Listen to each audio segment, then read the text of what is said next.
Bismillah, alhamdulillah, wassalatu wassalamu ala rasulillah. Dans le cours d'aujourd'hui, on va découvrir l'un des principes les plus importants de la POO, donc qui est l'encapsulation. Donc pour comprendre le concept d'encapsulation, on va supposer une classe C1 qu'on va représenter sous forme de cercle. Les membres de la classe C1 sont on a comme attribut at1, at2 et at3, et comme méthode, on a m1, m2 et m3 et m4. Le périmètre de la classe, du cercle, représente en fait la zone visible de la classe C1 depuis l'extérieur.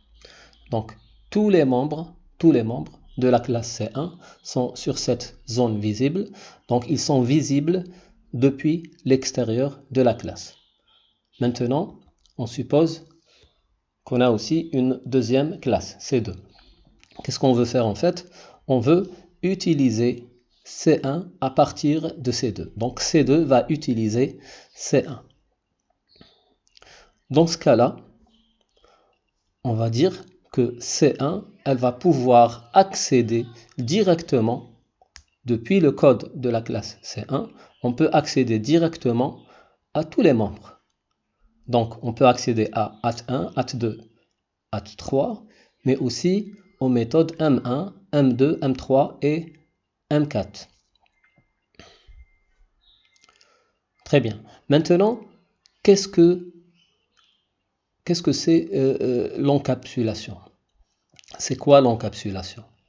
Dans ce contexte, dans ce cadre-là, si on veut expliquer le concept d'encapsulation, l'encapsulation, c'est le fait de créer au sein de la classe C1, à l'intérieur de la classe C1, une zone cachée qui est représentée avec le cercle en rouge. Donc, la zone cachée, c'est le cercle rouge. Donc, l'encapsulation, c'est quoi? C'est le fait de cacher un certain nombre de membres par rapport à l'extérieur. Donc, on ne va pas laisser tous les membres visibles depuis l'extérieur.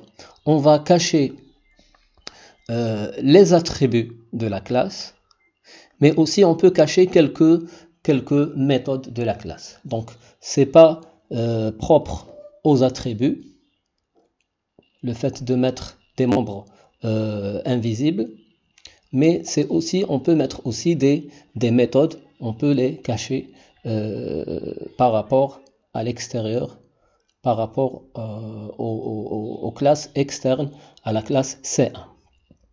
Donc c'est ça l'encapsulation, c'est le fait de créer une zone cachée. Maintenant, qu'est-ce qui va se passer? Si C2 veut utiliser les membres de la classe C1, en fait, elle ne pourra accéder qu'aux membres qui existent dans la zone visible. On voit clairement que seules les méthodes M1, M2 et M4 sont visibles. Donc, C2 ne peut utiliser que M1, M2 et M4. Cette zone visible, on l'appelle aussi, c'est les membres de l'interface de C1. C'est quelque part une vitrine de C1. C'est l'interface par laquelle C1 présente des services pour les autres classes. Pour qu'on puisse utiliser cette possibilité pour mettre des membres sous forme visible depuis l'extérieur, on doit utiliser un modificateur de portée qui est le modificateur public. Donc on doit mettre devant chaque membre, dans notre cas, devant M1 on va mettre public, devant M2 on va mettre public et devant M4 on va mettre public. Donc lors de la déclaration, on doit précéder l'entête de ces méthodes par le mot-clé public.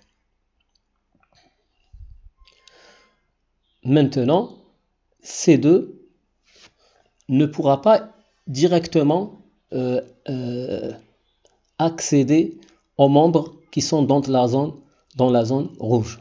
Seules les méthodes M1, M2, M4 peuvent interfacer, peuvent communiquer avec les attributs qui sont dans la zone rouge.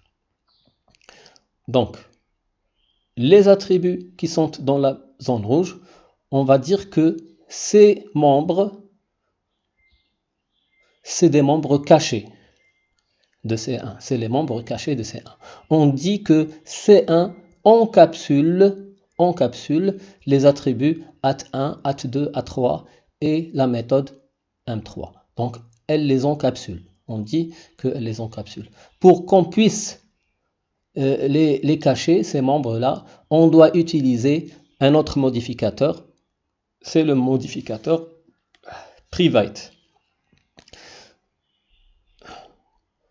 Quelque part, on a protégé nos attributs, nos données, notre structure de données de l'extérieur.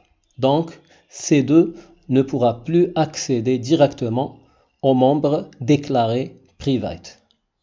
Donc, le principe d'encapsulation, c'est ça. C'est de voir quels sont les membres que je dois protéger et les mettre private pour que l'extérieur de la classe ne peut plus accéder directement à ces membres.